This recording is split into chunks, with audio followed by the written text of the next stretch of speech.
The smoky, fear-stricken night sky hung heavy over Delhi. It was the end of December, 1299, and beyond the city's northern walls, something unprecedented was unfolding. On the battlements, soldiers strained their eyes into the darkness, their hands trembling on their spears. What they saw sent a chill down their spines. From horizon to horizon, like a fallen constellation, flickered thousands upon thousands of campfires. The Mongols had arrived. A mother clutched her child as he pointed to the distant lights. His innocent voice cut through the tension like a knife. Who was this mother? She couldn't answer. Panic seized her throat because everyone in Delhi knew exactly who it was. The Mongols. For 70 years, that word alone had been a curse and a plea and a death sentence all at once, and no army in the world could stop them. From the Pacific Ocean to the gates of Vienna, from the frozen steppes of Russia to the deserts of Persia, the Mongol Empire had crushed all in its path. Baghdad, the pearl of Islamic civilization, had burned for weeks. Libraries holding centuries of knowledge were thrown into the Tigris River, turning the water black with ink. Historians estimate that 40 million people perished under Mongol hooves. Entire nations simply ceased to exist. The Khwarezmian Empire, once mighty and proud, was wiped from the face of the earth so completely that most people today haven't even heard of it. In Europe, rumors of Mongol scouts sent kings fleeing and peasants praying.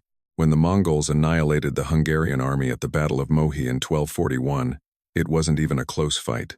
65,000 European knights and soldiers were slaughtered in a single day. The Mongols lost around 200 men, and now they were here. 6 miles from the heart of Delhi, India's greatest city. 6 miles. That's the distance between Midtown Manhattan and LaGuardia Airport, between the White House and Bethesda. It's nothing. It's a morning's horseback ride. Inside the palace, Sultan Alauddin Khalji stood before a map. His jaw was clenched so tightly his teeth ached. His generals surrounded him, their faces pale. Through the windows they could hear the city descending into chaos. Refugees from Punjab streamed through the gates, bringing tales of horror. Villages burned to the ground, men impaled on stakes, women and children taken into slavery. Markets emptied as merchants fled. The price of grain had tripled in a week. Temples and mosques overflowed with people praying for salvation. But here's the question I want you to ponder as we delve into this story. Could Delhi survive where no other city had? Would the unstoppable force of the Mongol Empire finally meet an immovable object?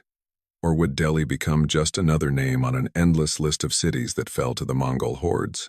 I'm not going to tell you the answer yet, because the real story, the human story, of courage and tragedy and brutal choices is far more interesting than any simple victory or defeat. But before we get to that, before we stand on that battlefield and see what happens when two great armies clash, we need to understand who these people were and why this moment was so important. So, let me take you back 70 years to where it all began, to the man who changed the world forever and set in motion the events that would bring his armies to the gates of Delhi. His name was Temujin, but history knows him as Genghis Khan. In 1206, he united the Mongol tribes under his banner and began a conquest that would dwarf anything achieved by Alexander the Great or Julius Caesar. But here's what most people don't understand about Genghis Khan. He wasn't just a brutal warlord who succeeded through senseless violence. He was a military genius who revolutionized warfare. His innovations are still studied in military academies today. The Mongol army wasn't just an army. It was a machine of terrifying efficiency and innovation. Every soldier was a horseman, capable of riding for days without rest. They could sleep in their saddles and shoot arrows backward at a full gallop. They used a decimal system of organization. Groups of 10, 100, 1,000, and 10,000 allowed for rapid communication and flexible tactics. They made extensive use of scouts and spies. They gathered intelligence for months before an attack. They used flags and torches for signaling over vast distances. Masters of psychological warfare. They sowed terror through mass killings. Many cities surrendered without a fight, but their most devastating tactic, the one that destroyed army after army, was called the feigned retreat. Let me explain this, because it will be crucial to understanding what happens later at the Battle of Kili. Imagine you're a medieval commander. You've formed your army in battle order, shields locked, spears at the ready. The Mongols charge your position, a furious whirlwind of screaming riders. You prepare for the clash, but then, The Mongols suddenly break. They pull back. They run. Your men cheer. Victory! Go after them. Kill these cowards. And you do. Your soldiers break formation and pursue the fleeing Mongols. But that's exactly what they wanted. Because they weren't retreating at all. They were drawing you away from a defensive position, stretching your forces, breaking your formation. Then, when you are tired, scattered, and far from safety, Mongol cavalry hidden on the flanks erupts with a thunderous roar from both sides. Suddenly, you're no longer pursuing a defeated enemy. You are surrounded. You are doomed. This tactic worked against the Chinese dynasties. It worked against the Islamic empires of Central Asia. It worked against the Europeans in Poland and Hungary. It was simple, brutal, and nearly unstoppable, even when you knew it was coming. Because in the chaos of battle, when you see an enemy fleeing, every instinct screams at you, chase him. By the time Genghis Khan died in 1227, his empire stretched from Korea to the Caspian Sea, but his descendants had even greater ambitions. The Mongols conquered the Jin dynasty in China by 1234. They destroyed the Abbasid Caliphate and burned Baghdad in 1258. They invaded Europe, striking terror into the hearts of kings and peasants alike. But then something curious happened.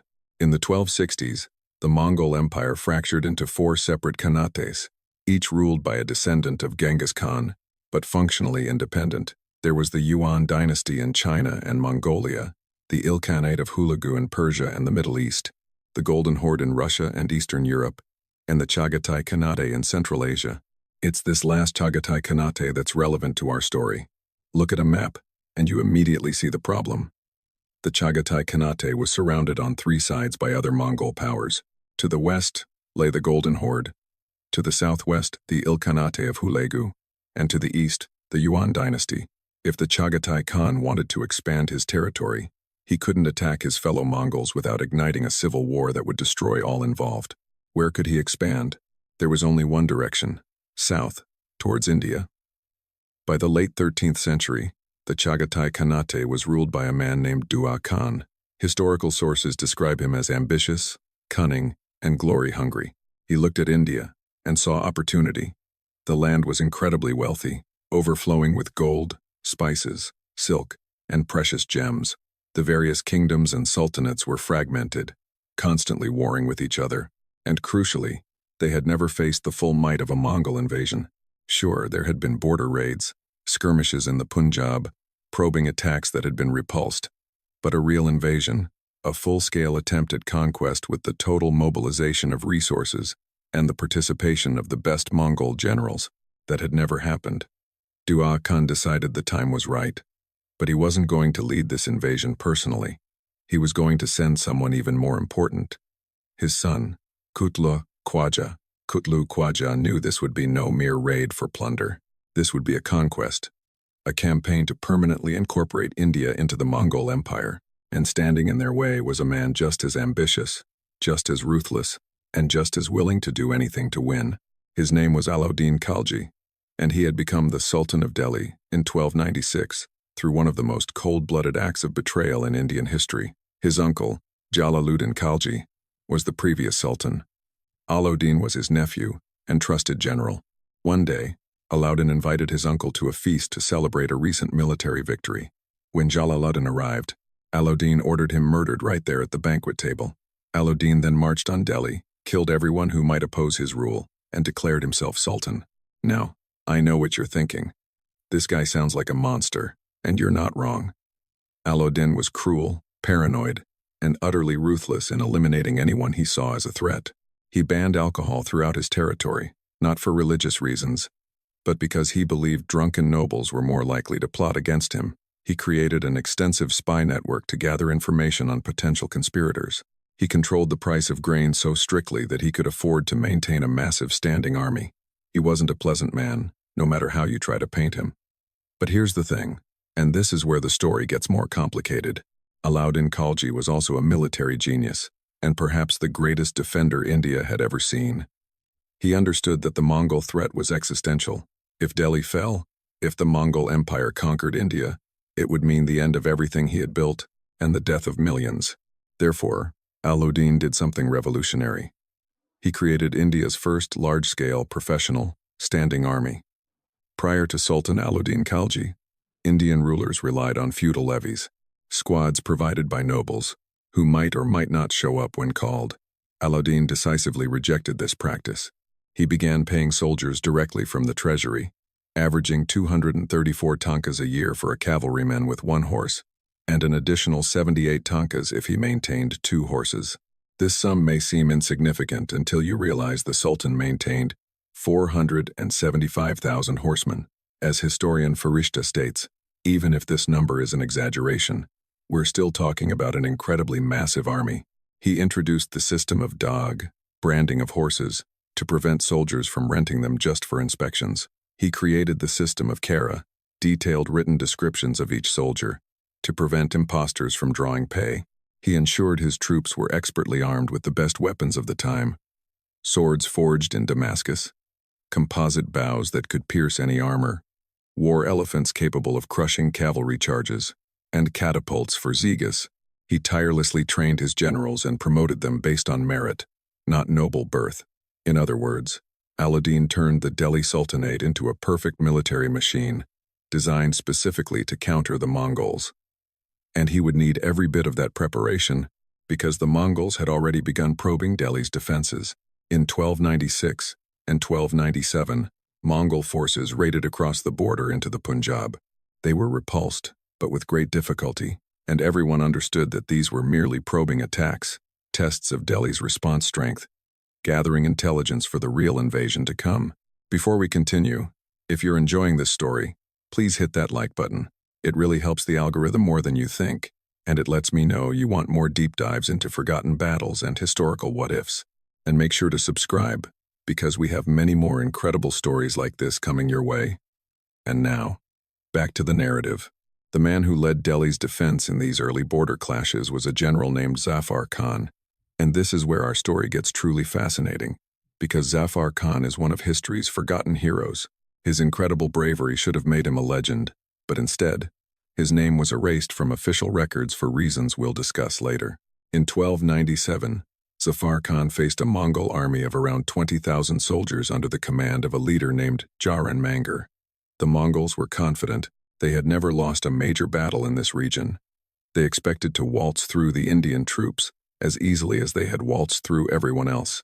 Instead, Zafar Khan annihilated them. 20,000 Mongol soldiers were killed or captured. It was a shocking defeat for an army that considered itself invincible. The following year, in 1298, the Mongols captured the fort of Soistan in Sindh. They believed they had secured a permanent foothold on Indian territory. Zafar Khan marched his army day and night, surrounded the fort, and not only defeated the Mongol garrison, but captured their commander alive, bringing him back to Delhi in chains. These victories achieved 2 things. First, they proved that the Mongols could be beaten, that they weren't supernatural warriors, but men capable of bleeding and dying like everyone else. Second, and crucially, they absolutely enraged Dua Khan. The Chagatai ruler could not stomach these defeats. His pride wouldn't allow it.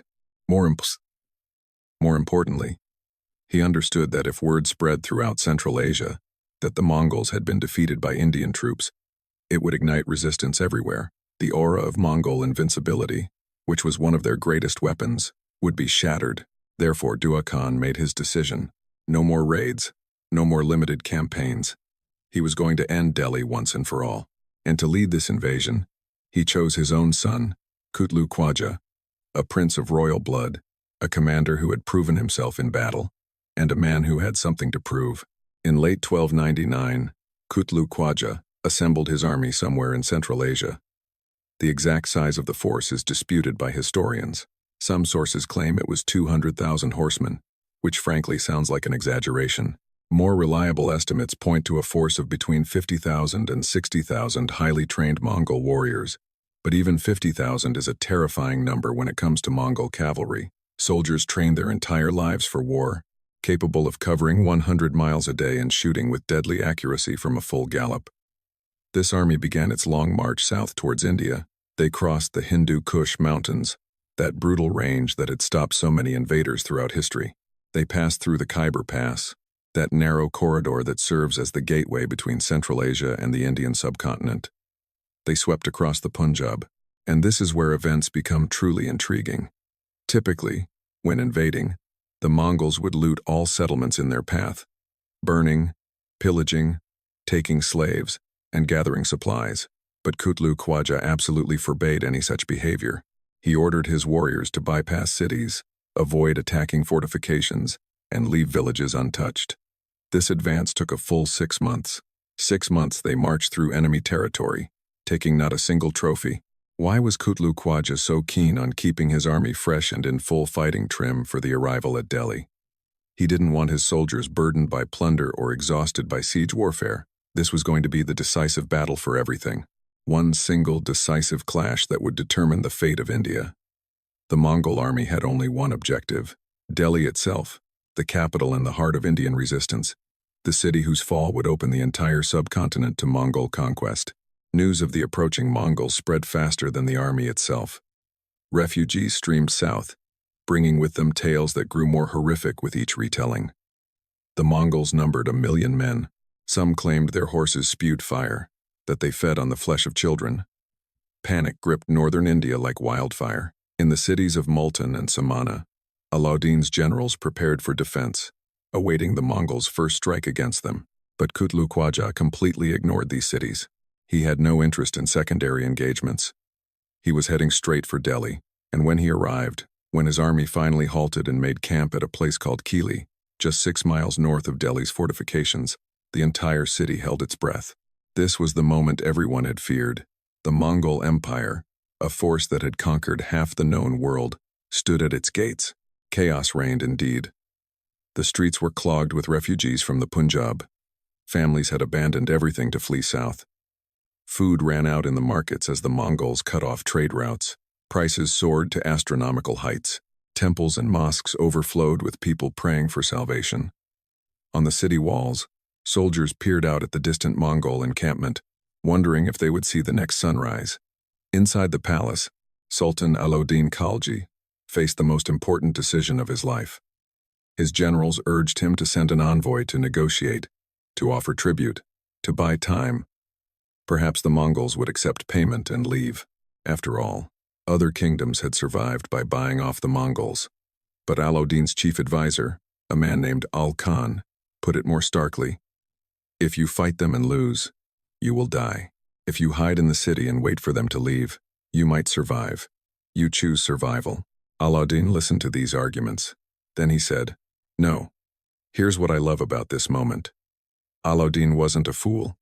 He knew the risks. He knew the Mongols had never lost a major campaign.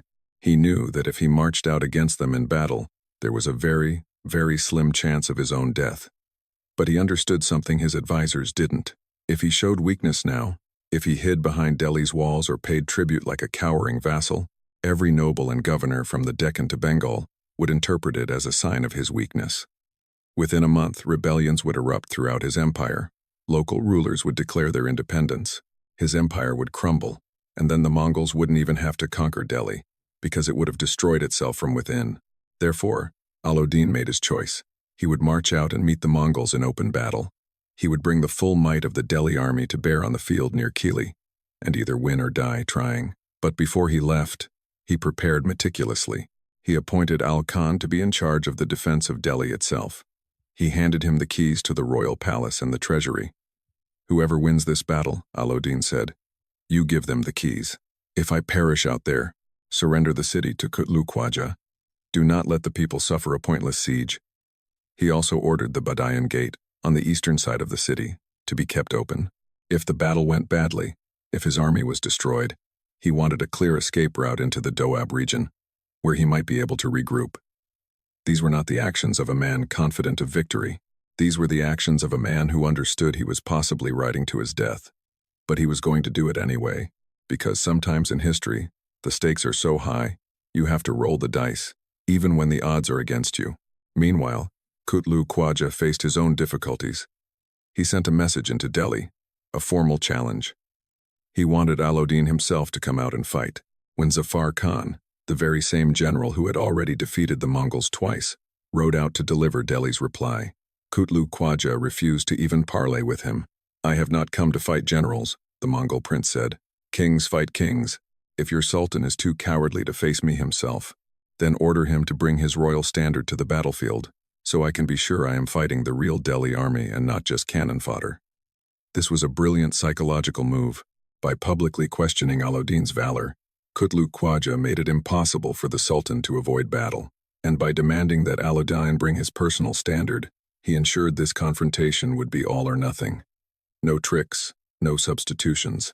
Real armies, real commanders, one battle to decide it all. Zafar Khan returned to Delhi and reported what had happened. In the council hall, Alauddin's advisors again urged caution. "It's a trap," they said.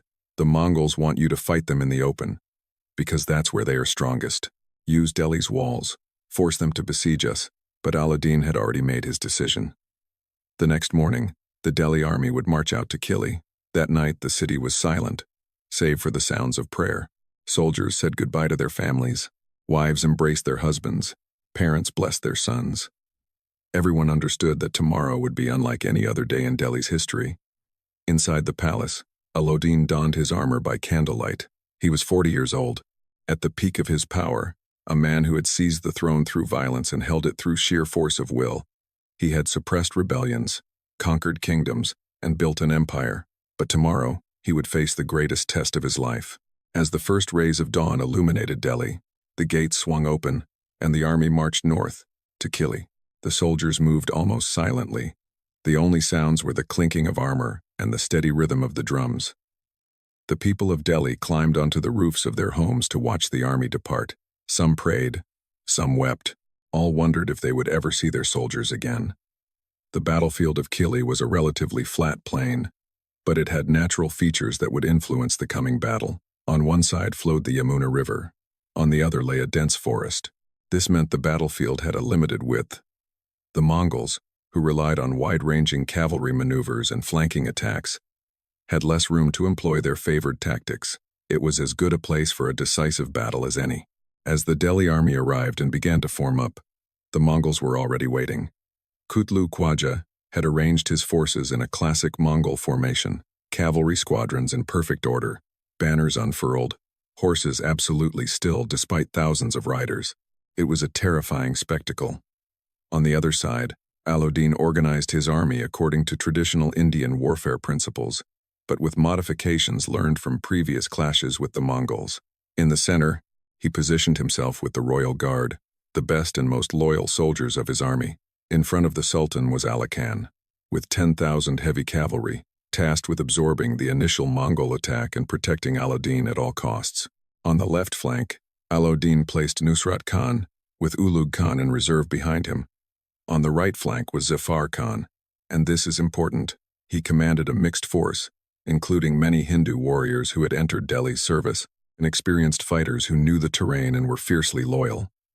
Behind the advanced cavalry, Alauddin positioned his war elephants, those massive beasts that the Mongols had never encountered in significant numbers. Behind them came the infantry and archers. As the two armies faced each other on the plain, you have to imagine what was going through the soldiers' minds.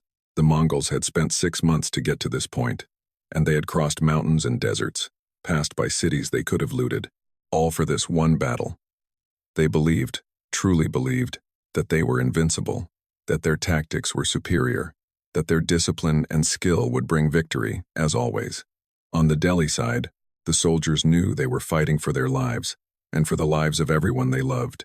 If they lost, Delhi would be burned, their families enslaved or killed, their civilization destroyed. This wasn't a battle for territory or treasure. This was a battle for survival. The morning sun climbed higher. The air grew hot and still. The armies waited. Alauddin wasn't in a hurry to start the battle. His strategy was to stall for time. Why? Because reinforcements were on their way from the eastern provinces. If he could hold out for a few days, more troops would arrive. Furthermore, the Mongols lived off the land, and their supply lines were severely stretched after 6 months on campaign. The longer this dragged on, the more likely it was they would run out of food and be forced to retreat. But Kutlugh Khwaja understood this as well. He needed to achieve a decisive victory quickly, so the Mongols began probing Delhi's defensive lines. Small attacks, designed to provoke a response, and this is where things began to go downhill for Alauddin. His carefully planned strategy was about to be undermined by one man, a combination of bravery and recklessness. Zafar Khan, commanding the right flank, watched as a Mongol unit under Hijlak began harassing his position. The Mongols advanced, fired their bows, and then skillfully retreated. It was standard practice, designed to force the Indians to break formation. Zafar Khan knew this perfectly well. He had fought the Mongols before and was familiar with their tricks. But as he watched his warriors fall under a hail of arrows, as he saw the Mongols taunt them, something snapped within him. Zafar Khan made a decision that changed everything. Without seeking Alauddin's permission, without coordinating his actions with other commanders, he ordered an advance. 5,000 horsemen under his command charged forward, mostly Hindu warriors. They let out the war cry, Hara Har Mahadev, as they thundered towards the Mongol unit led by Hijlak. From the central position of Alauddin's Delhi army, Alauddin saw what was happening, and his blood ran cold. "No," he shouted. "Zafar Khan, stop. Return to your position." But it was too late. The distance was too great. His voice couldn't overcome the thunder of hooves and the roar of battle. Zafar Khan and his cavalry crashed into the Mongol unit, and for a moment, it looked like their gamble might pay off. The Mongols seemed to hesitate. They began to retreat. Zafar Khan's men cheered. "They're running. They're afraid. Pursue them. Kill them all." And they did. They chased the retreating Mongols across the plain. 1 mile, 2 miles, 3 miles, further and further from the main Delhi army. And then, the trap sprung. The Mongol unit wasn't retreating. They were executing a flawless, feigned retreat. Hijlak's men had drawn Zafar Khan's cavalry away from their defensive position, away from the support of the main army, out into the open, where they were vulnerable. And then, from both flanks, Mongol cavalry units appeared and charged. It was classic Mongol tactics, and Zafar Khan had fallen for it, despite knowing better. Within minutes, 5,000 Delhi soldiers found themselves surrounded by over 20,000 Mongol warriors. They were cut off, encircled, trapped. From the main battlefield, Alauddin watched in horror. He couldn't send reinforcements without exposing his center to attack. He couldn't abandon Zafar Khan without losing 5,000 of his best men. He was paralyzed, and Zafar Khan, realizing what had happened, understanding that he had made a catastrophic mistake, did the only thing he could. He decided his death should mean something. Form a circle. He ordered his men. Back to back. We will die here, but we will die fighting. The Mongols tightened the noose from all sides. Arrows rained down. Cavalry charged in waves. But Zafar Khan's warriors fought with the desperation of men who knew they had no hope of survival. They killed hundreds of Mongol soldiers. They held their formation even as their numbers dwindled. And Zafar Khan himself, wielding his sword with both hands, cut down foe after foe. The Mongol commanders watched this display of bravery with something akin to respect. These weren't soldiers fleeing the field. These were warriors who had chosen death over surrender. Kutlugh Khwaja himself rode closer to observe. He saw Zafar Khan, easily identifiable as the commander by his rich armor, and the way other soldiers rallied around him. The Mongol prince made a decision. He ordered his men to cease their attack and rode forward under a white flag. "You are a brave man," Kutlugh Khwaja shouted to Zafar Khan. "You have lost, but you have fought with honor. Surrender to me. I will make you a general in my army. When I conquer Delhi, I will make you sultan. You will rule in my name." It was a generous offer by the standards of the time. Zafar Khan could have survived. He could have gained power and wealth. All he had to do was betray Alauddin. The general looked at the Mongol prince. Then he looked at his remaining men, bloodied and exhausted, but still standing. Then he smiled. "I serve Alauddin Khalji," Zafar Khan said. "I live for him, or I die for him. There is nothing more to say." He raised his sword and charged. The Mongols resumed their assault. According to the historian Isami, writing years later, Zafar Khan killed 5,000 Mongol soldiers before finally falling. This number is almost certainly an exaggeration. No single warrior could kill that many men in one battle.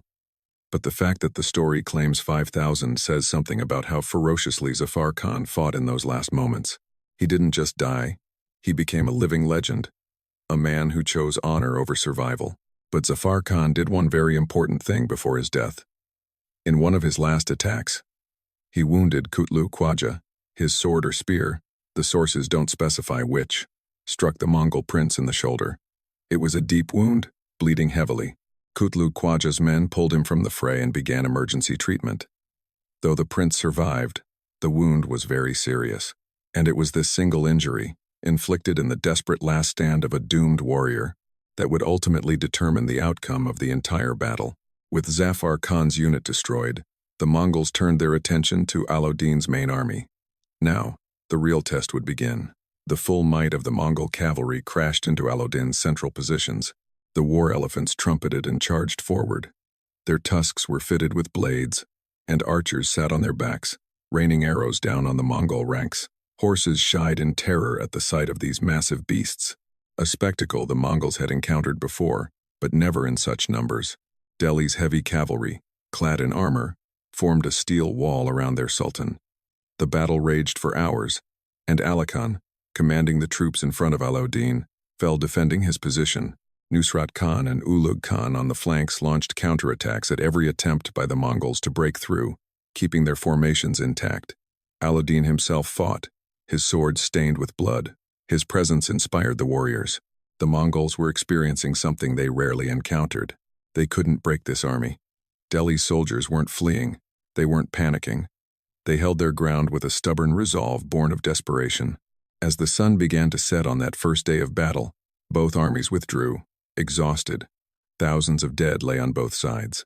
Wounded littered the battlefield, crying for water, for help, for death to end their pain. That night, in the Delhi camp, Alauddin's surviving generals came to him with urgent advice. "Sultan, we must retreat. We have lost Zafar Khan. We have lost Khan. We have lost thousands of our best soldiers. Retreat to Delhi. Use the walls. Let them besiege us. It is our only chance." Alauddin listened to them. Then he said, quietly, but with absolute conviction, "If I move at all, it will be forward. Tomorrow, we will fight again." In the Mongol camp, Kutlugh Khwaja lay on his campaign cot. A fever had set in. His wound was inflamed. His generals surrounded him, arguing. The prince needed rest, treatment. They should withdraw, regroup, and attack again when he had recovered. But Kutlugh Khwaja refused. "We will fight tomorrow," he said. "We are too close to victory to stop now." So both armies, battered and bleeding, prepared for the long night. Soldiers tried to sleep, but the cries of the wounded kept them awake. Fires burned throughout both camps, and everyone knew that tomorrow would bring more death. But the second day of battle proved different. There were only minor skirmishes, probing attacks, but no major engagement. Both sides seemed to be waiting for something. Alauddin was waiting for reinforcements from the east. Kutlugh Khwaja was waiting for his fever to break and for his strength to return. The third day was even quieter. It was eerie, unsettling. Two massive armies less than a mile apart, watching each other, but not fighting. In the Mongol camp, Kutlugh Khwaja's condition worsened. The wound was infected, poison spreading through his blood. He was semi-conscious, drifting in and out of feverish dreams. His generals convened an emergency council. The prince was dying. Without treatment from skilled doctors in a proper city, he would die within weeks. And they were critically low on supplies. The 6-month campaign had depleted their resources. The locals had either hidden their food or fled with it. Delhi's reinforcements were approaching with every day. For the first time in 70 years, a Mongol army considered retreat. On the night of the third day, under the cover of darkness, the Mongol army began to withdraw. They didn't announce it. They didn't send messengers. They simply packed up camp, mounted their horses, and rode north. It was done so quietly and professionally that Delhi's scouts didn't even realize what was happening until dawn. As the sun rose on the fourth day, Delhi's soldiers looked across the battlefield and saw empty land. The Mongols were gone. For a moment, there was confusion. Then, someone began to shout, "They're gone! We won! We won!" The cry of victory swept through the army like wildfire. Soldiers cheered, embraced, and wept with relief. They had survived. Delhi had survived. The invincible Mongol Empire had been stopped. However, when the news reached Alauddin, sitting in his tent poring over a map, he didn't smile. He didn't celebrate. He looked north, towards the dust clouds marking the Mongol army's retreat, and quietly said, "They will be back." He was both right and wrong. The Mongols did return, but they would never again come so close to conquering Delhi. Now, this story takes a tragic turn, which I think clearly illustrates how complex history can be, and how sometimes the men who save nations are forgotten, while those who give the orders get all the glory. Remember Zafar Khan, who charged into the Mongol trap, fought to the last drop of his blood, wounded the Mongol prince, and may have thereby saved Delhi. You're probably assuming he's remembered as a national hero. You're probably picturing monuments erected in his honor, school children knowing his name, and historians dedicating books to his final heroic act. You would be wrong. When Alauddin Khalji returned to Delhi, he was incredibly angry with Zafar Khan. Not grateful, but angry. The general had disobeyed orders, attacked without permission, jeopardizing the entire battle plan, breaking formation. Yes, his sacrifice proved decisive. Yes, if not for his wounding of Kutlugh Khwaja, the Mongols might have won. But Alauddin saw it differently. He saw a subordinate who had failed to follow orders. And in Alauddin's world, disobedience could not be tolerated, even heroic disobedience. If one general could ignore orders and be praised for it, discipline would collapse. Therefore, Alauddin made a decision that, personally, I find both militarily understandable and profoundly tragic from a human perspective. He ordered Zafar Khan's name to be erased from the official chronicles. The court historian, Amir Khusrau, wrote a chronicle called the Qaza-in-ul-Futu, which detailed all of Alauddin's military campaigns. It mentions the Battle of Kili, praises the Sultan's genius, describes the Mongol retreat, but Zafar Khan is not mentioned once, as if he never existed. Other chronicles written during Alauddin's lifetime also either omit him or relegate him to a footnote. It wasn't until later historians, writing after Alauddin's death, when it was safe to speak the truth, that the real events were recorded. Historians like Isami, writing a decade later, preserved the story of Zafar Khan's heroism, but by then, the damage was done. Zafar Khan was forgotten by the very people whose lives he had saved, and to me there is something profoundly unjust about that. This man gave everything. He died defending his city, and his reward was to be erased from history because he made his sultan look bad. I'm not arguing that Alauddin was wrong from a purely practical standpoint. Maintaining discipline in an army is crucial. If generals can just ignore orders whenever they feel like it, you don't have an army, you have a mob. But listen, there has to be room for recognizing exceptional bravery, even if it comes with disobedience.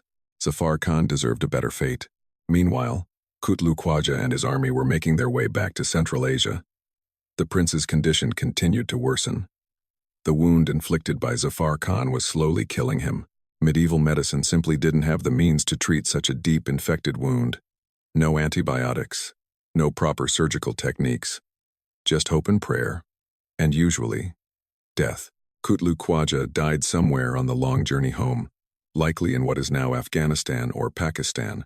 His body was brought back to his father, Dua Khan, and when Dua Khan learned that his son was dead, that the invasion had failed, that the Mongols had been forced to retreat from Delhi, he reportedly flew into a rage, but he also learned a lesson.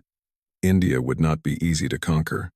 The Delhi Sultanate possessed strong leadership, a powerful army, and the will to fight. It wouldn't be like conquering China or Persia, where one decisive victory could break resistance. It would be a long, brutal campaign with no guarantee of success. And yet, because the Mongols were the Mongols, they tried again. In 1303, just 4 years after the Battle of Kili, another Mongol army invaded. This time they actually reached Delhi and besieged the city for 2 months.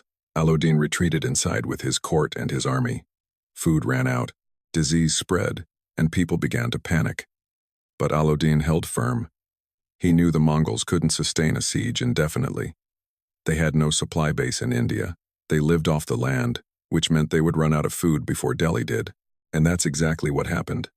After 2 months, the Mongol army withdrew, having achieved nothing but the loss of time and men. Then, in 1305, Alauddin sent one of his generals, Malik Kafur, to meet another Mongol invasion under the command of Alpag Khan at Amroha. This battle proved a decisive victory for Delhi. 8,000 Mongol soldiers were killed. The survivors fled back across the border. And in 1306, another Mongol force attempted an invasion and was smashed on the Ravi River by Delhi's armies. After that, the Mongols stopped trying. They still launched occasional raids, small-scale attacks on border regions, But the days of large-scale invasions aimed at conquering India were over. Why? What had changed? I think the answer is actually quite simple. The Mongols built their empire on a reputation of invincibility. When they showed up at your gates, you had two choices. There were two paths to choose from: surrender immediately, to have a chance of surviving as a vassal state, or to resist and be utterly annihilated. In the vast majority of cases, surrender without a fight was preferred. Because word of the conqueror's atrocities spread quickly, people knew firsthand the fate of cities that dared to resist. However, Delhi not only stood its ground but survived multiple sieges, and each Mongol defeat outside Delhi's walls chipped away at their reputation. Word spread: if Delhi could defeat them, then perhaps we could too. The aura of invincibility was gone. Stripped of this psychological weapon, the Mongols became just another army, undeniably skilled and dangerous, but not invincible. Now, I'd like to take a moment to reflect on why the Mongols failed in India when they succeeded almost everywhere else. I think the reasons for their failure are highly telling in understanding how to stop a seemingly unstoppable force. First, leadership played a crucial role. Alauddin was a truly outstanding commander. He understood logistics, strategy, siegecraft, and he recognized the importance of maintaining a professional army. He wasn't just some feudal lord relying on ill-trained peasant militias. Alauddin built a military machine specifically designed to counter the Mongols, and it worked.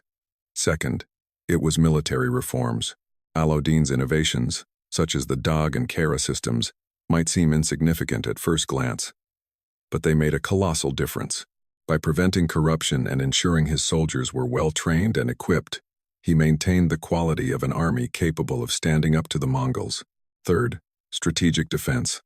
Alauddin wasn't seeking to conquer Central Asia. He wasn't overextending his forces. Instead, he focused on defense, creating a network of forts on his northwestern frontier. He understood he didn't need to destroy the Mongol Empire. It was enough to make conquering India so costly that it wasn't worth it. Fourth, adaptation. Delhi's armies learned from the Mongols. They adopted their cavalry tactics, they studied their strategies, and they found ways to counter the feigned retreats and other characteristic maneuvers. However, I believe there was something else, something more difficult to quantify. The population of Delhi, from the Sultan down to the common soldier, understood that they were fighting for their very existence. When the Mongols invaded China or Persia, many people in those countries likely reasoned, well, perhaps the new rulers won't be any worse than the old ones. Perhaps we should just keep our heads down, and life will go on. But in Delhi, everyone understood what Mongol conquest meant: destruction, mass murder, the end of their civilization.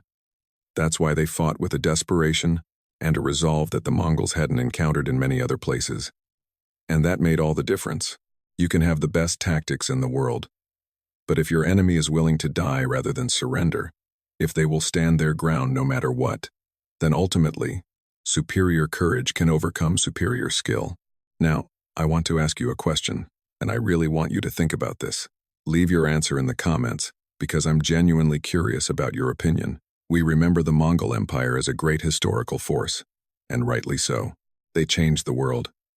But we tend to remember the conquerors more than those who stopped them. Why is that?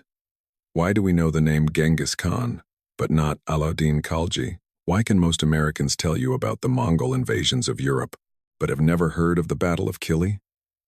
Is it because we're more drawn to stories of victory and conquest than stories of defense and survival? Or is it something else? Let me know in the comments. I'd love to hear your thoughts on this, because it's something I often ponder when studying history. The legacy of the Battle of Kili extended far beyond simply stopping one invasion. Alauddin's victory gave him the breathing room he needed to consolidate his empire. He subsequently conquered significant territories in southern India, expanding the Delhi Sultanate to its greatest extent. He enacted economic reforms, controlled inflation, and ushered in a period of relative stability that lasted for many years. None of this would have been possible if the Mongols had won at Kili. Delhi would have been destroyed, the Sultanate would have collapsed, and the entire history of India would have taken a different path. And think of the ripple effect. If the Mongols had conquered India in 1299, they would have controlled a continuous empire from the Pacific to the Indian Ocean. India's wealth would have financed further Mongol expansion. Who knows? Perhaps they would have attempted to conquer Europe again. Perhaps they would have pushed south into Southeast Asia. The geopolitical landscape of the entire medieval world would have been vastly different. But it didn't happen. One battle, one decision by a sultan to march out and fight, rather than hide behind walls, one disobedient charge by a general, ending in his death, but also wounding an enemy prince. The refusal of one army to break spirit and retreat changed the course of history, and I think that's beautiful in its tragic way. History is not predetermined or inevitable. It is the result of choices made by ordinary people under unbearable conditions. People experiencing fear and uncertainty, yet acting as they believed was right. Alauddin was a brutal tyrant who fought his way to power through murder, but he also saved millions of lives by refusing to capitulate to the Mongols. Zafar Khan disobeyed orders and died, but his sacrifice wounded Kutlugh Khwaja and likely saved Delhi. History is multifaceted, as are the people within it, which is what makes it so fascinating to study. Before I conclude, I want to share one more detail that I think helps put this whole story into perspective. Today, in Central Asia, in the countries that were once part of the Mongol Empire, Genghis Khan is revered as a hero, a founding father who united the tribes and created the greatest empire in history. From their perspective, that's fair. He was an outstanding leader.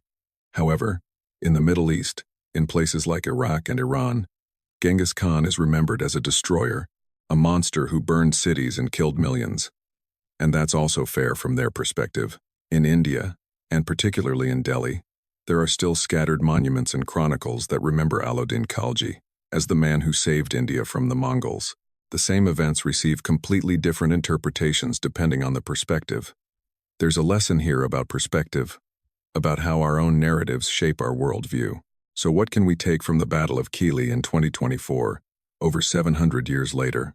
I think there are several lessons that are still relevant. First, reputation is not reality. The Mongols had a reputation for being invincible, and that reputation did a lot of their work for them. But when someone finally stood up and fought back effectively, that reputation crumbled. In your own life, don't let the reputation of a challenge prevent you from even trying. Second, preparation matters. Alauddin didn't just get lucky. He spent years reforming his army, fortifying his defenses, and training his soldiers. When the moment of crisis arrived, he was ready. Third, sometimes the right choice is the hard choice. Alauddin could have negotiated, paid tribute, and avoided battle. In the short term, it would have been easier and safer, but in the long term, it would have been catastrophic. He made the hard choice, and it paid off.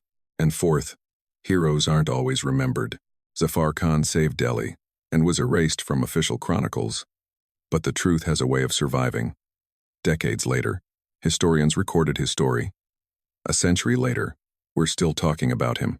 If you do something brave, something meaningful, even if you don't get recognition at the time, even if the powers that be try to erase you, the truth will eventually come out. It might take years, or even centuries, but it will emerge. All right, we've covered a lot in this video. From the rise of the Mongol Empire to the streets of Delhi in 1299, from the feigned retreat that trapped Zafar Khan to the mysterious withdrawal of the Mongol army, from the tragedy of a forgotten hero to a legacy that still resonates through history.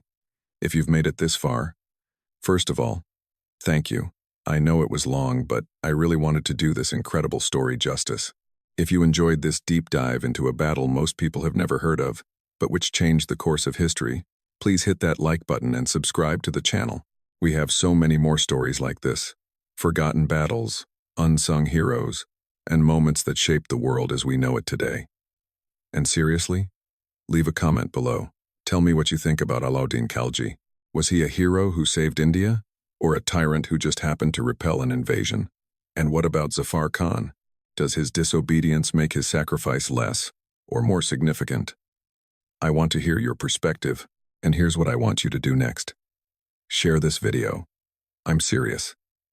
This story deserves to be known. Zafar Khan deserves to be remembered. The Battle of Kili deserves its place alongside Thermopylae and other battles where a resolute defense changed history.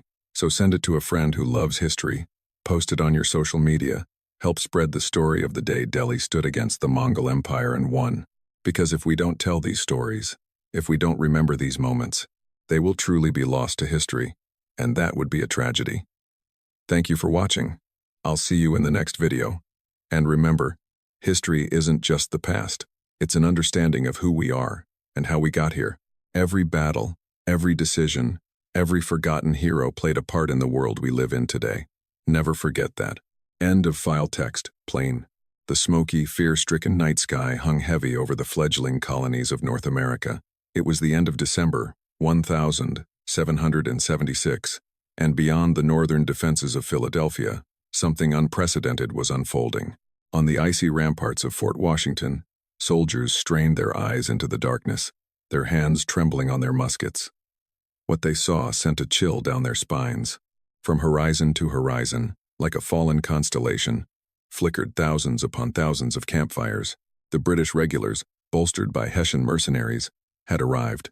A mother clutched her child as he pointed to the distant lights. His innocent voice cut through the tension like a knife. Who was this mother? She couldn't answer. Panic seized her throat, because everyone in Philadelphia knew exactly who it was: the Redcoats. For barely 2 years, that word alone had been a curse and a plea and a death sentence all at once. And no army in the fledgling United States could stop them. From the Atlantic shores to the Ohio River Valley, from the frozen lakes of Canada to the swamps of Florida, the British Empire had crushed all in its path. Montreal, the jewel of New France, had fallen years ago. Libraries holding centuries of colonial knowledge were now under the dominion of the Crown. Historians estimate that millions of lives had been irrevocably altered by the long arm of British rule.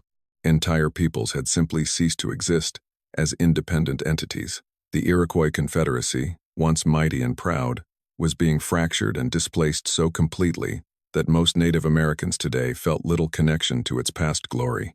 In the colonies, rumors of British patrols sent farmers fleeing and loyalists praying. When the British, under General Howe, had captured New York City in 1776, it wasn't even a close fight. Thousands of Continental soldiers were captured or killed. The British suffered minimal losses.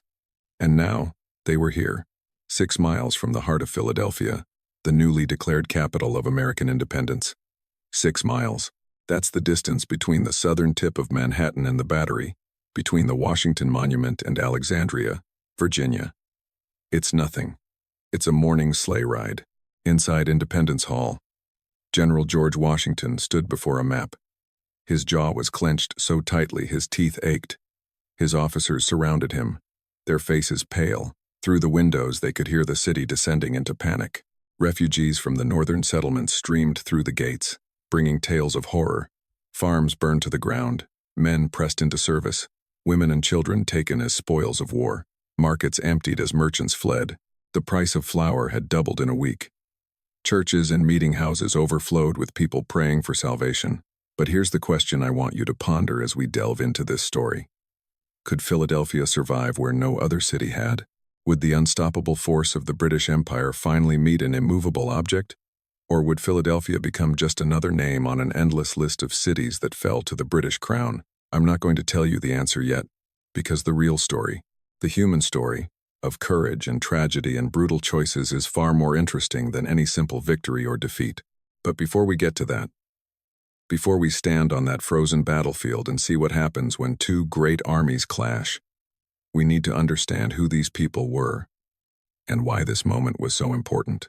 So, let me take you back to where it all began, to the man who changed the world forever and set in motion the events that would bring his armies to the gates of Philadelphia. His name was George Washington, but history knows him as the father of his country. In 1775, he united the Continental Congress under his command and began a rebellion that would dwarf anything achieved by colonial leaders before him. But here's what most people don't understand about George Washington. He wasn't just a stoic leader who succeeded through unwavering conviction. He was a military strategist who revolutionized warfare. His innovative tactics are still studied in military academies today. The Continental Army wasn't just an army. It was a machine of terrifying resilience and ingenuity. Every soldier was a minute man, capable of fighting for days with little rest. They could endure harsh winters and shoot from behind makeshift defenses. They used a system of local militias and state regiments, allowing for rapid mobilization and flexible strategy. They made extensive use of scouts and spies. They gathered intelligence for months before an attack, They used signal fires and coded messages for communication over vast distances, masters of psychological warfare. They sowed doubt through acts of defiance. Many towns surrendered without a fight. But their most devastating tactic, the one that wore down army after army, was called the Fabian strategy, named after the Roman general Quintus Fabius Maximus Verrucosus, who famously employed it against Hannibal. Let me explain this, because it will be crucial to understanding what happens later at the Battle of Trenton. Imagine you're a British commander. You've formed your army in battle order, redcoats in crisp lines, bayonets fixed. The rebels launch a surprise attack on your position, a furious whirlwind of determined men. You prepare for the clash. But then, the rebels suddenly break. They pull back. They disappear into the countryside. Your men cheer. Victory! Go after them. Hunt down these scattered rebels. And you do. Your soldiers break formation and pursue the fleeing Continentals. But that's exactly what they wanted, because they weren't retreating at all. They were drawing you away from supply lines, stretching your forces, breaking your formation. Then, when you are tired, scattered, and far from support, Continental soldiers hidden in the woods or disguised as civilians erupt with a thunderous roar from all sides. Suddenly, you're no longer pursuing a defeated enemy. You are surrounded. You are doomed. This tactic worked against the Hessian mercenaries. It worked against the loyalist militias. It worked against the professional British regulars who were used to fighting on open fields. It was simple, brutal, and nearly unstoppable, even when you knew it was coming. Because in the chaos of battle, when you see an enemy fleeing, every instinct screams at you, chase him. By the time Washington had retreated across the Delaware River in late 1776, his army was demoralized and on the verge of collapse. But his spirit remained unbroken. His descendants had even greater ambitions. The Continental Army had survived the disastrous loss of New York. They had endured the brutal winter encampment at Valley Forge. They had fought against overwhelming odds. But then something curious happened. In the early years of the war, the Continental Army fractured into various state militias and smaller fighting units, each led by its own commanders, but often lacking unified direction. There was the Continental Army itself, the state militias, and various independent ranger companies.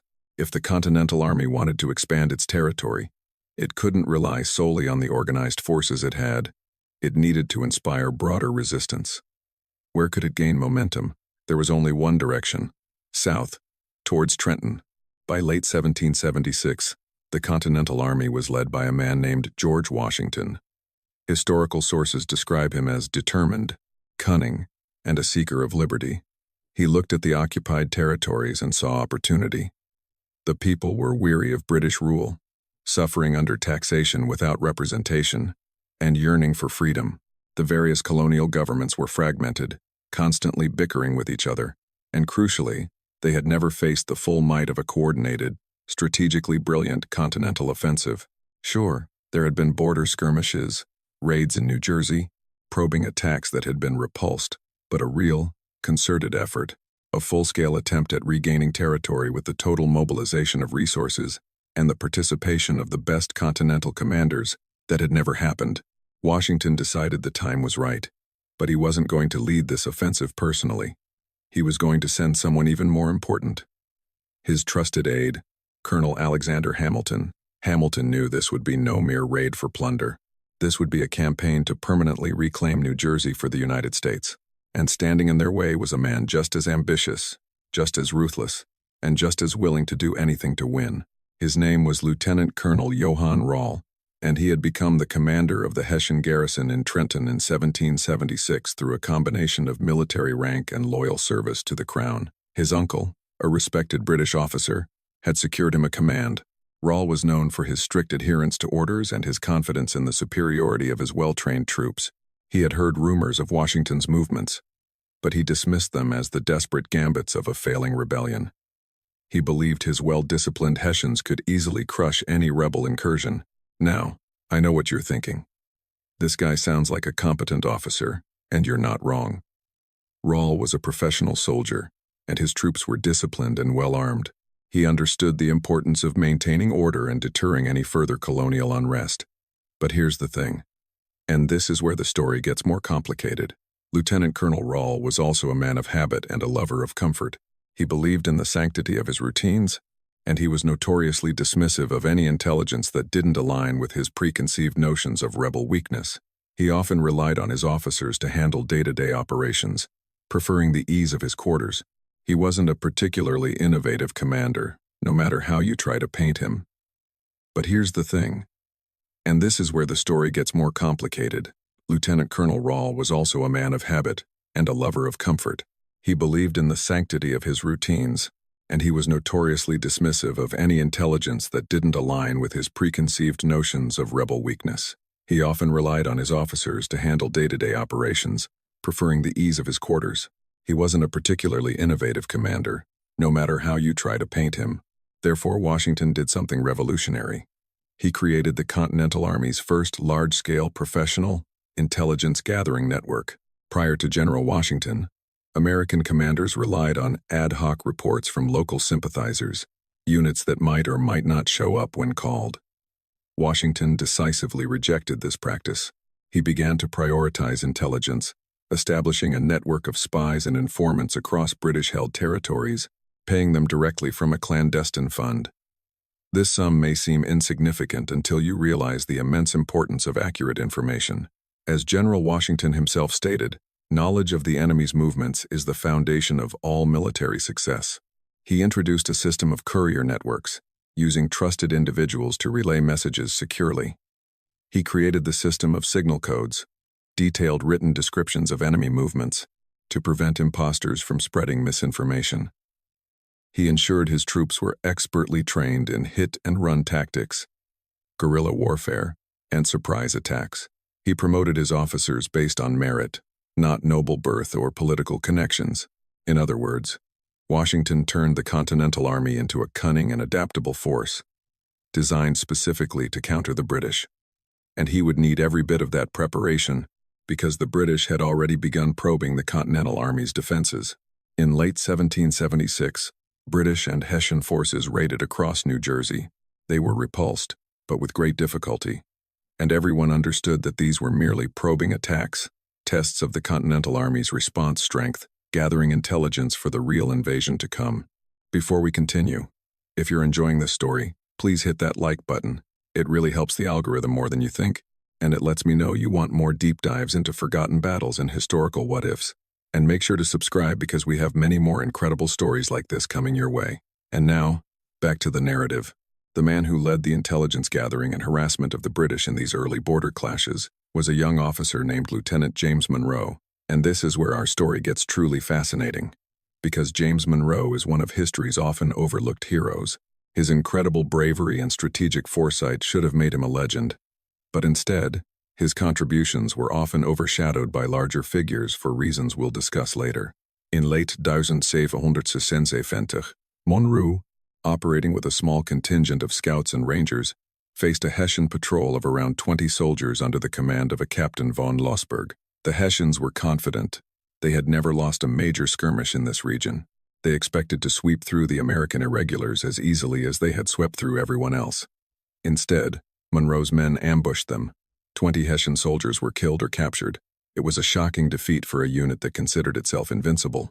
The following month, in December 1776, the Hessians occupied Trenton, believing they had secured a vital crossing point on the Delaware River.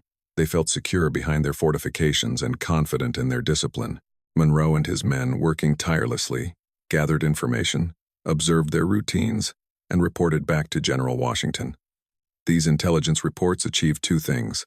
First, they proved that the Hessians could be surprised, that they weren't invincible warriors, but men capable of making mistakes like everyone else. Second, and crucially, they absolutely infuriated Lieutenant Colonel Rahl. The Hessian commander could not stomach these defeats. His pride wouldn't allow it. More importantly, he understood that if word spread throughout the colonies that the Hessians had been outmaneuvered by colonial troops, it would ignite resistance everywhere. The aura of Hessian superiority, which was one of their greatest weapons, would be shattered. Therefore, Rahl made his decision. No more complacency, no more limited patrols. He was going to crush this rebellious element once and for all. And to lead this offensive, he chose his own most trusted officers, men who had proven themselves in battle and who had something to prove. In late December 1776, The Hessians amassed their forces in Trenton. The exact size of the force is disputed by historians. Some sources claim it was over 1,000 highly trained Hessian soldiers, plus loyalist auxiliaries. This was a formidable fighting force, capable of devastating the ragtag Continental Army. This army began its long march south towards the Delaware River. They crossed the familiar farmlands of New Jersey, confident in their mission. They passed through towns that had once been under colonial control, believing they were on the verge of crushing the rebellion. And this is where events become truly intriguing. Typically, when occupying territory, the British and their mercenaries would loot all settlements in their path, burning, pillaging, taking prisoners and gathering supplies. But Rall, while perhaps enjoying the spoils of war, was focused on a decisive victory. He ordered his men to maintain their formations, avoid unnecessary skirmishes, and leave towns as untouched as possible, saving their energy for the main engagement. This advance took several days. Several days they marched through enemy territory, conserving their strength. Why was Rall so keen on keeping his army fresh and in full fighting trim for the arrival at the Delaware? He didn't want his soldiers burdened by plunder or exhausted by skirmishes. This was going to be the decisive battle for everything. One single, decisive clash that would determine the fate of the American Revolution. The Hessian army had only one objective: to crush Washington's army and secure the Delaware River crossing. News of the approaching Hessians spread like wildfire. Refugees streamed south, bringing with them tales that grew more horrific with each retelling. The Hessians numbered in the thousands. Some claimed their cannons could level buildings in seconds, that they fed on the flesh of captured rebels. Panic gripped the colonial settlements along the Delaware. In Philadelphia, General Washington received intelligence reports that confirmed the Hessian advance. But the Hessians, under Rall, were not heading for Philadelphia directly. They were heading for the crossing points of the Delaware, intending to trap Washington's depleted army. And when they arrived, when their army finally halted and made camp, the entire colonial cause held its breath. This was the moment everyone had feared. The British Empire, a force that had conquered half the known world, was poised to crush the American rebellion. Chaos reigned indeed. The streets were clogged with Continental soldiers who had survived the retreat from New York. Families had abandoned everything to flee south. Food ran out in the markets as the British cut off trade routes. Prices soared to astronomical heights. Churches and meeting houses overflowed with people praying for salvation. On the city walls, soldiers peered out at the distant Hessian encampment, wondering if they would see the next sunrise. Inside his makeshift headquarters, General Washington stood before a map. His jaw was clenched so tightly his teeth ached. His officers surrounded him, their faces grim. Through the windows, they could hear the muffled sounds of the city descending into despair. The advisors urged him to negotiate, to offer terms, to buy time. Perhaps the British would accept a truce and leave. After all, other rebellions had been suppressed. But Washington's chief advisor, a man named Colonel Joseph Reed, put it more starkly. If you fight them and lose, you will die. If you hide in the city and wait for them to leave, you might survive. You choose survival. Washington listened to these arguments. Then he said, "No, here's what I love about this moment." Washington wasn't a fool. He knew the risks.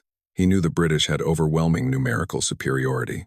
He knew that if he marched out against them in battle, there was a very, very slim chance of his own death. But he understood something his advisors didn't. If he showed weakness now, if he surrendered the Delaware crossing or paid tribute like a defeated rebel, every soldier and every supporter of independence would interpret it as a sign of his defeat. Within weeks, rebellions within the rebellion would erupt. Local leaders would declare their allegiance to the crown. His cause would crumble, and then the British wouldn't even have to conquer Philadelphia, because it would have destroyed itself from within. Therefore, Washington made his choice. He would march out and meet the Hessians in a surprise attack. He would bring the full might of the Continental Army to bear on the crossing points of the Delaware, and either win or die trying. But before he left, he prepared meticulously. He appointed General Nathaniel Greene to be in charge of the remaining defenses of the Delaware.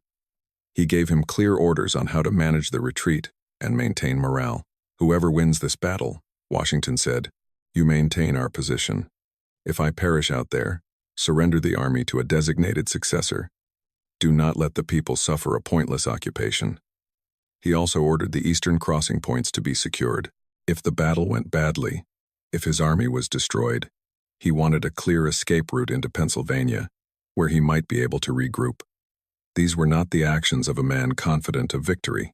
These were the actions of a man who understood he was possibly marching towards his own demise, but he was going to do it anyway, because sometimes in history, the stakes are so high, you have to roll the dice, even when the odds are against you. Meanwhile, Lieutenant Colonel Rall faced his own difficulties. He had received reports of Washington's movements, but dismissed them as rebel propaganda. When his scouts reported unusual activity on the riverbanks, he refused to believe it. "The rebels are frozen and demoralized," he scoffed. "They would not dare cross the Delaware in this weather." He had heard about Washington's crossing, but dismissed it as a desperate gamble, and when some of his own officers urged him to prepare for an attack, Rall waved them off. "Let them come," he sneered. "We will teach these farmers a lesson in proper warfare." This was a brilliant psychological move, in a way. By publicly questioning the valor of the Continentals, Rall made it impossible for his own officers to prepare adequately, and by demanding that his men remain complacent, he ensured that this confrontation would be one-sided. Real armies, real commanders, one battle to decide it all. Washington returned to his officers and reported what had happened. In the War Council, his advisors again urged caution. "It's a trap," they said. "The Hessians are dug in, confident in their defenses. Use the river, force them to cross, let them come to us." But Washington had already made his decision. The next morning, the Continental Army would march across the Delaware. That night the city was silent, save for the sounds of prayer. Soldiers said goodbye to their families. Wives embraced their husbands. Parents blessed their sons. Everyone understood that tomorrow would be unlike any other day in American history.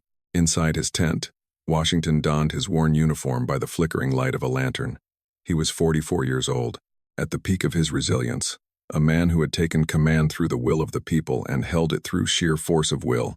He had faced setbacks, endured defeats, and built an army. But tomorrow, he would face the greatest test of his life. As the first rays of dawn illuminated the frozen Delaware River, the boats began their perilous journey, and the army moved towards Trenton. The soldiers moved almost silently. The only sounds were the cracking of ice and the steady rhythm of the oars.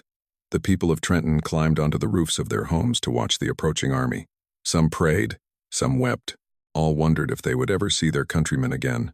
The battlefield of Trenton was a relatively flat plain, but it had natural features that would influence the coming battle. On one side flowed the Delaware River. On the other lay a dense forest. This meant the battlefield had a limited width. The Hessians, who relied on open field formations and direct charges, had less room to employ their favored tactics. It was as good a place for a decisive battle as any. As the Continental Army arrived and began to form up, the Hessians were still celebrating their Christmas revelries. Colonel Rall, despite warnings from his scouts, had allowed his men to drink heavily. The army was in disarray, unprepared for an imminent attack. On the other side, Washington organized his army according to the principles of surprise and speed, modified by the harsh winter conditions. In the center, he positioned himself with the elite of his army, the most experienced and determined soldiers. In front of the general were the seasoned regiments of the Continental Army, tasked with absorbing the initial Hessian surprise and protecting Washington at all costs. On the left flank, Washington placed General Nathaniel Greene, with Colonel Henry Knox in reserve behind him, ready to deploy his artillery. On the right flank was General Adam Stephen, and this is important.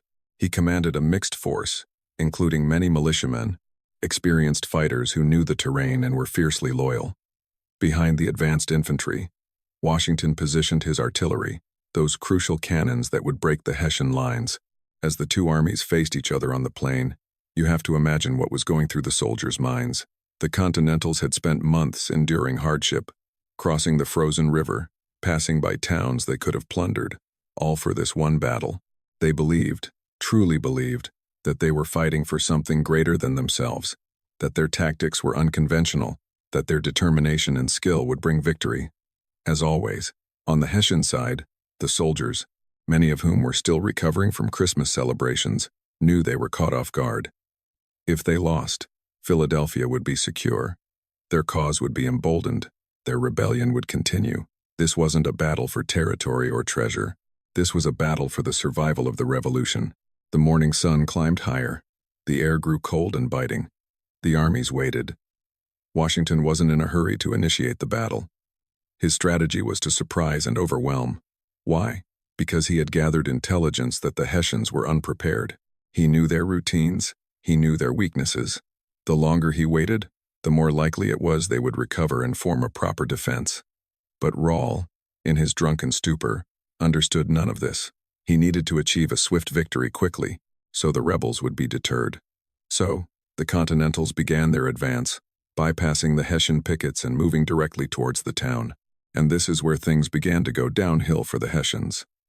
Their carefully planned defenses were about to be shattered by a surprise attack. Lieutenant Colonel Rahl, despite the sounds of battle in the distance, continued his revelries. His officers were asleep. His men were disoriented. Without seeking his permission, without coordinating his actions with other commanders, Washington ordered an advance. The Continental Army, with cannons firing and bayonets fixed, charged forward. As they thundered towards the Hessian barracks, the sound of battle reached Rahl. "What is that noise?" he slurred. Probably just a drunkard in the street. But it was too late. The distance was too great. His voice couldn't overcome the roar of cannons and the screams of battle. The Continental Army crashed into the Hessian positions, and for a moment, it looked like their gamble might pay off. The Hessians seemed to hesitate. They began to retreat. Rahl's men cheered. "They're running. They're afraid. Pursue them. Kill them all." And they did. They chased the retreating Hessians through the town, 1 block, 2 blocks, 3 blocks, further and further from their defensive positions. And then, the trap sprung. The Hessians weren't retreating. They were in utter disarray. Washington's men had drawn them out of their barracks, stretched their forces, broken their formation. Then, from both sides, Continental forces appeared and charged. It was classic surprise tactics, and the Hessians had fallen for it, despite knowing better. Within minutes, the Hessian garrison in Trenton found itself surrounded by thousands of Continental soldiers. They were cut off, encircled, trapped. From the main battlefield, Washington watched the unfolding victory. He couldn't send reinforcements without exposing his flanks. He couldn't abandon his men without losing the momentum of his attack. He was determined, and Lieutenant Colonel Rahl, realizing what had happened, understanding that he had made a catastrophic mistake, did the only thing he could. He decided his death should mean something. "Form a line," he ordered his men. "Back to back. We will die here, but we will die fighting." The Continentals tightened the noose from all sides. Cannonballs rained down, muskets fired in volleys, but Rahl's warriors fought with the desperation of men who knew they had no hope of survival. They killed hundreds of Continental soldiers.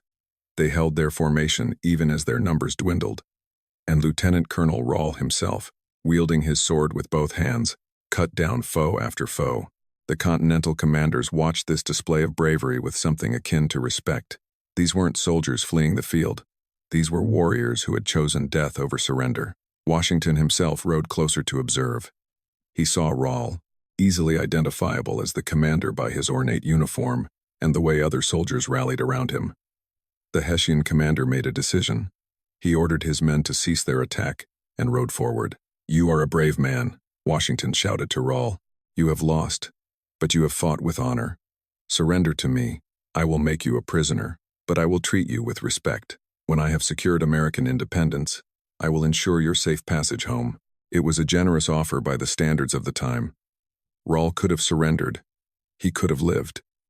All he had to do was lay down his arms. The Hessian commander looked at the American general.